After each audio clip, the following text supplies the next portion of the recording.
এই দেখো আমার মাকে মারতেছে, আমার মাকে মারতেছে।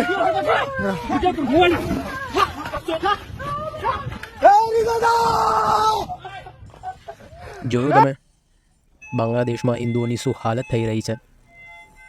ખુલ્લે આમ હિન્દુઓ પર ભયંકર અત્યાચાર કરવામાં આવી રહ્યા છે। હિન્દુઓને સળગાવી દેવામાં આવી રહ્યા છે। હિન્દુ બહેન બેટીઓનું અપહરણ કરી તેમનું રેપ કરી દેવામાં આવે છે। તમને ખબર છે આ બધું ત્યાં શા માટે થઈ રહ્યું છે? કારણ કે બાંગ્લાદેશમાં મુસ્લિમ મેજોરિટીમાં છે અને હિન્દુ સંખ્યા માઇનોરિટીમાં। તમને કદાચ આ વાત ખોટી લાગતી હશે, પરંતુ જે સમયે આપણા ભારત દેશમાં આ માઇનોરિટીના લોકોની સંખ્યા આપણા જેટલી પણ થઈ ગઈ ને, એટલે કે બરાબર, તે દિવસે કદાચ આપણો પણ આવો જ હાલ થશે। તેથી જ હું દરેક હિન્દુઓને કહેવા માગું છું કે જાગો હિન્દુ, જાગો। જો આ વિડીયોથી તમને કંઈ શીખવા મળ્યું હોય તો આ વિડીયો બધાને શેર કરો, લાઈક કરો અને કોમેન્ટમાં કહો કે હું બરાબર બોલ્યો છું કે નહીં।